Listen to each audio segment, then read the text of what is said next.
Hello hi అండి, అందరికీ నమస్కారం. My name is Ram. Welcome to CEO TV. ఈరోజు మేము కొత్తగా ప్రిడిక్షన్ ఏం చెప్పాల్సిన అవసరం లేదు. ఎందుకంటే మేము ఆల్రెడీ మా ఛానల్ ద్వారానో లేకపోతే మా కంటెంట్ ద్వారానో ఆల్రెడీ మేము ఈరోజు ఎలక్షన్స్ రిజల్ట్ ఎలా ఉంటుందని చెప్పేసాం.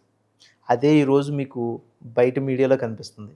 అయితే మేమేదో గర్వంగా చెప్పుకోవట్లేదు గానీ, ఈరోజు మేము ఏవైతే చెప్పామో అది రిపీట్ అవ్వడం మాకు ఆనందదాయకంగా ఉంది. అలాగే మా ఫాలోవర్స్ పెరగడానికి కూడా ఇది మంచి తరుణం అని మేము ఫీల్ అవుతున్నాం. అయితే ఒక్కొక్క అంశం మీద కొంచెం కూలంకుషంగా మాట్లాడుకుందాం. ఎందుకంటే ఇప్పుడు జరుగుతున్న ఈ ఎన్నికల యొక్క ఆహ్, ఎలక్షన్ డీటెయిల్స్ ఎలాగున్నాయి, రిజల్ట్ ఎలాగున్నదంటే పూర్తిగా మీకు ఒక అంచనాకు రావాలి కదా! అస్సాం రాష్ట్రం గురించి చెప్తాం. అస్సాం రాష్ట్రం బీజేపీ కైవసం చేసుకుంటదనేసి మేము ఎప్పటినుంచో చెప్తున్నాం. ఎందుకంటే అది దాదాపు 10 సంవత్సరాల నుంచో దశాబ్దం నుంచో ఆహ్, వాళ్ళ కంట్రోల్‌లోనే ఉంది. అంటే బిశ్వా శర్మ. మళ్ళీ అతని మీద రాజకీయ రంగులు పులిమేరు. ఎందుకంటే కాంగ్రెస్ పార్టీ అక్కడ బిశ్వా శర్మ వైఫు 3 పాస్‌పోర్ట్‌లు కలిగి ఉందనో, లేకపోతే వాళ్ళు పలు వ్యాపారాలు చేసుకుంటూ అస్సాంని నాశనం చేస్తున్నారనో, లేకపోతే రకరకాలుగా వాళ్ళు కథనాలైతే చెప్పారు. బట్ అవన్నీ కూడా అవరోధించి ఈరోజు మళ్ళీ సీఎం సీట్‌నయితే మాత్రం బిశ్వా శర్మ ఎక్కేసే రకంగా ఉన్నాడు. దాదాపు 127 స్థానాల్లో వాళ్ళకి 61 సీట్లు వస్తే సరిపోతుంది. కానీ ఈరోజు 97 సీట్లు ఆధిక్యతలో ఉన్నారు. అంటే ఇంక అసలు చెప్పవలసిన అవసరం లేదు. ఆ రాష్ట్రం గురించి మాట్లాడుకోవాల్సిన అవసరం లేదు. అది బీజేపీ కైవసం. ఇది 100% తథ్యం. అయితే రెండో ప్లేస్ వెస్ట్ బెంగాల్. ఇంక వెస్ట్ బెంగాల్ గురించి మీకు చెప్పవలసిన అవసరం లేదు. వెస్ట్ బెంగాల్ గురించి చెప్పాలంటే దాదాపు ఒక 20 ఏళ్ల రాజకీయ చరిత్రల గురించి చెప్పాలి. ఎన్ కృష్ణ గాంచి లేకపోతే ఇప్పుడు మమతా బెనర్జీ గాంచి అసలు బీజేపీ సువేందు అధికారి ఇటువంటి అంశాల గురించి చెప్పాలంటే అసలు అక్కడ ఏం జరుగుతుందో తెలియాలి ఫస్ట్ ఆఫ్ ఆల్. అక్కడ ఏం జరుగుతుంది అంటే ఈ వెస్ట్ బెంగాల్‌లో ఈ మమతా బెనర్జీ పార్టీ బంగ్లాదేశ్‌తో ఆమె రిలేషన్ పెట్టుకుంది. బంగ్లాదేశ్‌కి ఇక్కడి నుంచి జనాభాని తరలించడం, లేకపోతే అక్కడి నుంచి వచ్చే జనాభాకి ఇక్కడ ఆధార్ కార్డులు క్రియేట్ చేసి భారతదేశంలో వాళ్ళని మైగ్రేట్ చేయబోతుంది అనే అంశం మీద బీజేపీ ప్రభుత్వం గట్టిగా అయితే మాత్రం దేశానికి వినిపించేలాగా అయితే మాత్రం గగ్గోలు పెట్టింది. లేకపోతే న్యూస్ స్ప్రెడ్ చేసింది. ఆ న్యూస్ స్ప్రెడ్ వల్ల ఈరోజు మమతా బెనర్జీ స్థానం ఏదైతే ఉందో అది కోసాలు కదిలింది. అది మాత్రం వాస్తవం. ఎందుకంటే హసీనా షేక్‌ని అంటే బంగ్లాదేశ్ అధ్యక్షురాలు హసీనా షేక్‌ని వాళ్ళు తరివేస్తే అక్కడ చాలా విషయాలు హసీనా షేక్ చెప్పడం మీద ఈరోజు మోడీ గారు ఆవిడని ఇండియాలో రక్షణ కల్పించాడు. ఎందుకు అనే అంశం మీరు గుర్తించుకుంటే ఈరోజు మమతా బెనర్జీ వెస్ట్ బెంగాల్‌లో ఓడిపోవడానికి కారణం. మీ అందరికీ గుర్తుండే ఉంటది. వెస్ట్ బెంగాల్‌కిని, బంగ్లాదేశ్‌కి కలిపే ఒక ప్రాంతం ఉంటది. ఆ ప్రాంతంలో ఒక నది ప్రవహిస్తుంది. ఆ నది దాటుకుని వాళ్ళు దాదాపుగా 1,00,00,000 మెంబర్స్ ఎప్పుడు కూడా యువతల పక్కొచ్చేసి వెస్ట్ బెంగాల్ నుంచి ఇండియాకి స్ప్రెడ్ అయిపోయి పనులు చేస్తున్నారు. లేకపోతే పలు విధ్వంస కార్యక్రమాలు చేస్తున్నారు. దానివల్ల ఆ నదిలో మొసళ్ళు, పాములు వదిలారు అనే ఒక విషయాన్నైతే మొత్తం అన్ని ఛానల్స్ స్ప్రెడ్ అయ్యి మీడియా అంతా కూడా కోడై కూసింది. గుర్తుందా మీకు? ఇటువంటి విషయాలన్నీ కూడా ఎలా బయటకొచ్చినాయి. అలాగే ఇండియాలో ఉన్న ఆధార్ కార్డ్ లింకులు చూస్తుంటే వీళ్ళందరూ కూడా వెస్ట్ బెంగాల్‌లో లేరు, బంగ్లాదేశ్‌లో ఉన్నారు అనే విధంగా కొన్ని కథనాలైతే ఇండియా మొత్తం కూడా సోషల్ మీడియాలో చర్చాంశంగా మారింది.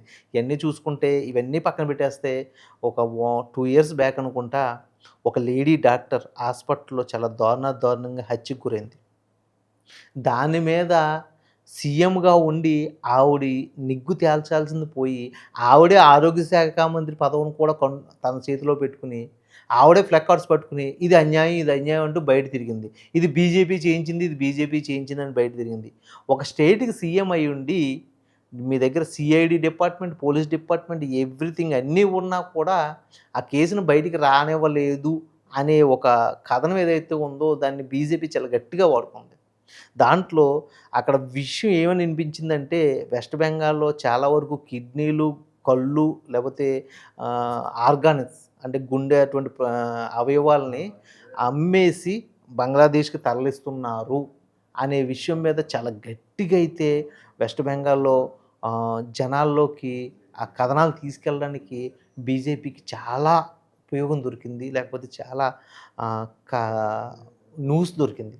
అయితే ఈ విషయంలో మమతా బెనర్జీ ఒక విషయం వెనకడుగు వేయాల్సొచ్చింది. సో, ఈవేళ మమతా బెనర్జీ పార్టీకి ఆపోజిట్‌లో బీజేపీ పార్టీ ఆ చనిపోయిన డాక్టర్ వాళ్ళ అమ్మని నిలబెడితే ఆవిడ కూడా ఈరోజు ముందంజలో ఉంది. ఆవిడ ఎమ్మెల్యే అవ్వబోతుంది. సో, మీకు ఇక్కడే అర్థమైపోయి ఉంటది. మమతా బెనర్జీ యొక్క పాలన వెస్ట్ బెంగాల్ కోరుకోవట్లేదు. వెనక్కి వెళ్ళిపోవడానికి ఇష్టపడింది.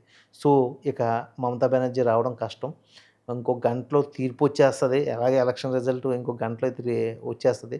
సో, అయితే వచ్చేస్తే ఇక్కడ నాకు తెలిసిందేంటంటే, బీజేపీ కైవసం చేసుకున్న తర్వాత ఇక మమతా బెనర్జీ 5 ఏళ్ళు జైల్‌లో ఉండవలసొస్తదేమో. ఎందుకంటే, ఆవిడ తప్పులైతే తను చేసుండకపోవచ్చు కానీ, తన కింద వాళ్ళు చేసుండొచ్చు. అన్నిట్లికి కూడా ఆవిడే మెయిన్ కాబట్టి ఇక ఆవిడని తీసుకెళ్ళి 5 ఇయర్స్ జైల్‌లో అయితే కూర్చోబెడతదేమో బీజేపీ.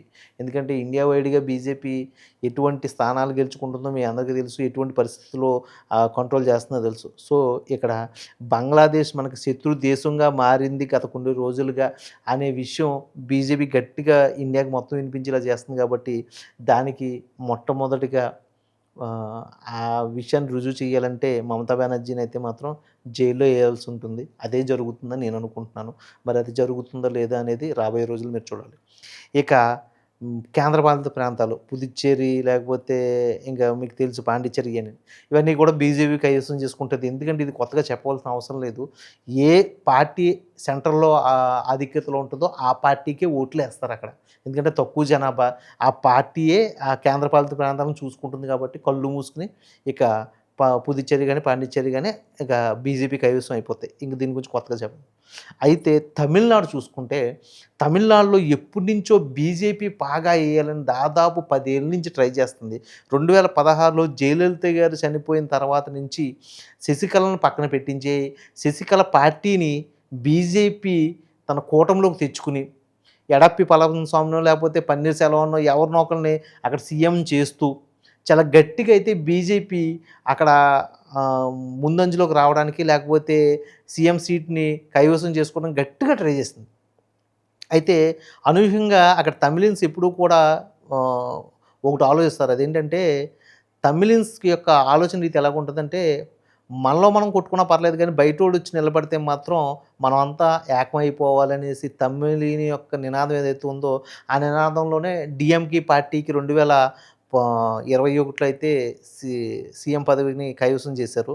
అయితే డీఎంకే పార్టీ స్టాలిన్ గారు గానీ, లేకపోతే ఉదయనిధి స్టాలిన్ గానీ ఆళ్ళ యొక్క పాలన బాగోలేదనేసి జనాల్లోకైతే గట్టుకెళ్ళింది. ఎందుకంటే స్టాలిన్ 60, 70 ఏళ్ల మనిషి. అతని మీద అయితే మాత్రం జనాల్లో కోపం లేకపోయినా గానీ, ఉదయనిధి స్టాలిన్ యొక్క బిహేవియర్ బాగోలేదనేసి చాలామంది ఉదయనిధి స్టాలిన్ యొక్క పాలన వల్ల మేము ఇబ్బంది పడుతున్నాము అని చాలామంది బయటకొచ్చి వ్యక్తం చేశారు. అది మాత్రం వాస్తవం. ఎందుకంటే తండ్రి యొక్క సీట్‌ని అడ్డం పెట్టుకొని అతను కొంచెం ఈ మతపరమైన రాజకీయాలు లేకపోతే కులపరమైన రాజకీయాల్లో అతను కొంచెం ఒక యాటిట్యూడ్‌తో వెళ్తున్నాడు.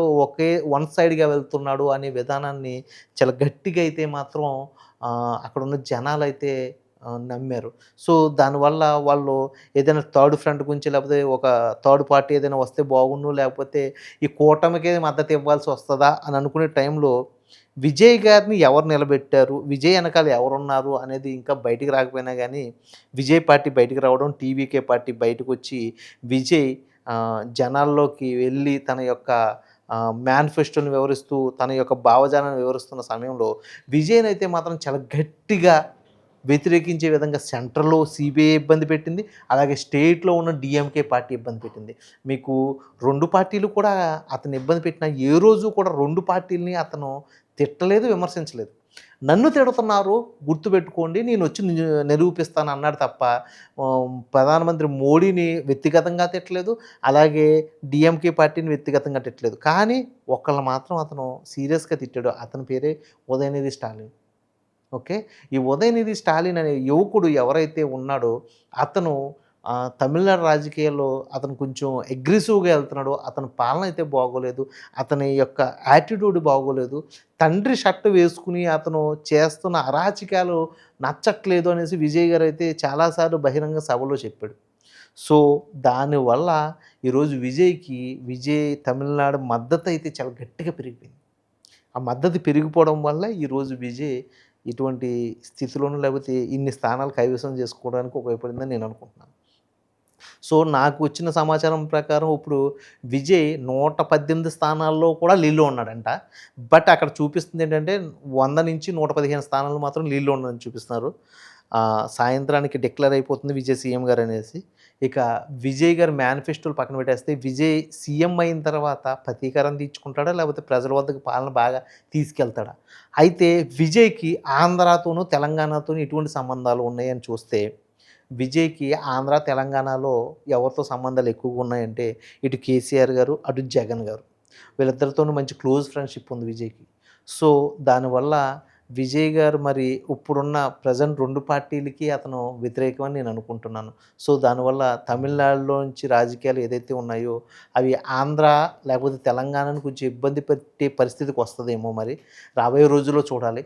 మరి అది పక్కన పెట్టేస్తే ఇక కేరళకి వెళ్దాం. కేరళకి వెళ్తే పినరవు విజయ్ దాదాపు 15 ఏళ్ల నుండి అతని పార్టీ కేరళలో పాతుకుపోయి ఉంది. పినరవి విజయ్ అంటే కమ్యూనిస్ట్ పార్టీ చాలా అక్కడ ఉన్న సిద్ధాంతాలు గానీ, లేకపోతే అక్కడ ఉన్న మైనారిటీ వర్గానికి ఆయనే దేవుడు. సో, ఆయన కూడా ఈరోజు దిగిపోతారు అనేసి నేను చదివిన వార్త నిజమే. అయితే కేరళలో ఇప్పుడున్న పరిస్థితుల్లో పినరవి విజయ్ గారు వెనకంజలో ఉన్నారు. యూడీఎఫ్ పార్టీ అయితే ముందంజలో ఉంది. మీ అందరికీ తెలుసు పినరవి విజయ్ గారు అంటే కమ్యూనిస్ట్ పార్టీ. దాదాపు 15 ఏళ్ల సంవత్సరాల నుంచి ఆయన అధికారంలో ఉన్నారు. మీకు అందరికీ తెలుసు అతని మీద వ్యక్తిగత ఆరోపణలు లేకపోయినా గానీ, అతని పార్టీ తరపు నుండో లేకపోతే అతని పీఏకో వ్యక్తిగత ఆరోపణలు ఉన్నాయి. గుర్తుండి ఉంటది. ఒక 5 సంవత్సరాల క్రితం, 4 సంవత్సరాల క్రితం ఆమె యొక్క పీఏ అంటే పీఏ అని పేరు చెప్పుకునే ఒక లేడీ ఈ దుబాయ్ నుంచి లేకపోతే సింగపూర్ నుంచి బంగారాన్ని తీసుకొచ్చి ఇండియాలో ఆవిడేదో చేస్తున్న గోల్‌మాలు అది బెంగుళూరులోనే అది విషయం బయటికి రావడం. దీని మీద విజయ్ గారి మీద చాలా గట్టిగా అయితే నిందలు పడ్డాయి. ఆ తర్వాత విజయ్ గారు కొంతమంది సినిమా యాక్టర్స్‌ని ఇబ్బంది పెట్టారు. ఎందుకంటే కొన్ని సినిమా యాక్టర్స్ కొన్న కార్లు ఏదైతే ఉన్నాయో, ఆ కార్ల మీద పర్మిషన్స్ లేవు. అవి ఫారిన్ కంట్రీస్ నుంచి ఎలా తెప్పించారు అంటూ సెంట్రల్‌కి విజయ్ గారు ఇచ్చిన ఇన్ఫర్మేషన్ వల్లే సెంట్రల్ ఆ కారుని కైవసం చేసుకుంది. అందులో 'పృథ్వీరాజ్' గారు, 'మోహన్ లాల్' గారు, 'మమ్ముట్టి' గారి కార్లనైతే సెంట్రల్ తీసేసుకుంది గుర్తుందా మీకు? ఇటువంటి విషయాల మీద విజయ్ గారి మీద కొంచెం జనాల్లో అయితే వ్యతిరేకత ఉంది. అంటే పార్టీ పరంగానో లేకపోతే కార్యకలాపాల పరంగానో కేరళకైనా సరైన న్యాయం చేయలేదు, పరిపాలన చేయలేదనేసి కొంత వ్యతిరేకత అయితే ఉంది. అయితే అక్కడ మైనారిటీ వర్గాలు ఎక్కువ కాబట్టి ముస్లిమ్స్ ఆధిక్యత లేకపోతే క్రిస్టియన్స్ ఆధిక్యత ఎక్కువగా ఉంటది కాబట్టి ప్రత్యామ్నాయం పార్టీ అంటే యూడీఎఫ్ కూటమి అంటే కాంగ్రెస్‌కి సంబంధించిన మద్దతు కూటమి ఉంటుంది కాబట్టి మ అదే కైవసం చేసుకోబోతుంది. అయితే బీజేపీ మాత్రం ఒక 5, 6 స్థానాలకైతే పరిమితం అవ్వబోతుందనేది వినిపిస్తుంది. అయితే ఇక్కడ ఇంకో విషయం చెప్పాలి. మీకు గుర్తుండే ఉంటుంది. 2024లో బీజేపీ నుంచి ఒక ఎంపీ సురేష్ గోపి గెలిస్తే అతని మీద వ్యతిరేకంగా కూడా 'ఎంపోరియం' అనే సినిమాలో కేరళకి, ఇండియాకి సంబంధం లేదు. కేరళలో ఇండియాకి సంబంధించిన పార్టీ బెదిరించడానికి వస్తుంది అనే విధంగా సినిమా అయితే తీశారు గుర్తుందా మీకు? ఇది విజయ్ గారి మద్దతుతోనే జరిగిందనేసి జరుగుతున్న ప్రచారాలు, లేకపోతే ఈ మధ్య కాలంలో అక్కడ సోషల్ మీడియాలో జరిగిన కొన్ని కొన్ని రచ్చలు. ఆ రచ్చల్లో ఒక అమ్మాయి వల్ల ఒక వ్యక్తి చాలా దారుణంగా సూసైడ్ చేసుకొని చచ్చిపోతే అతనికి కనీసం గవర్నమెంట్ నుంచి సరైన సపోర్ట్ రాలేదు.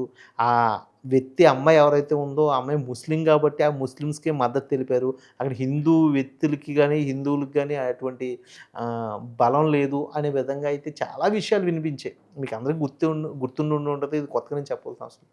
సో, దానివల్ల ఈరోజు పినరయి విజయ్ గారి యొక్క ఓటమి తథ్యం అయింది. యూడీఎఫ్ పార్టీ అయితే మాత్రం మళ్ళీ అంటే ఫస్ట్ టైము కేరళలో అయితే విజయం కైవసం చేసుకోబోతుంది. సీఎం సీట్‌నైతే వాళ్ళు కైవసం చేసుకుంటున్నారు. ఇది టోటల్‌గా నేను చెప్పబోయే మొత్తం ఇండియాలో జరిగిన ఎలక్షన్స్ రిజల్ట్ యొక్క పూర్తి వివరణ. మీకు అందరికీ నేను ఇది కొత్తగా చెప్పాల్సింది ఏం లేదు. ఆల్రెడీ చెప్పిందే ఆ ప్రిడిక్షన్‌ని ఈరోజు ఎలా నిజమైంది, ఎలా ప్రూవ్ అయింది అనే విషయాన్ని మీకు క్లియర్‌గా చెప్పాను. మీకు ఈ వీడియో నచ్చింది అని నేను అనుకుంటున్నాను. ఇంత క్లియర్‌గా చెప్పిన తర్వాత కూడా మీకు నచ్చలేదని నేను అనుకోనండి.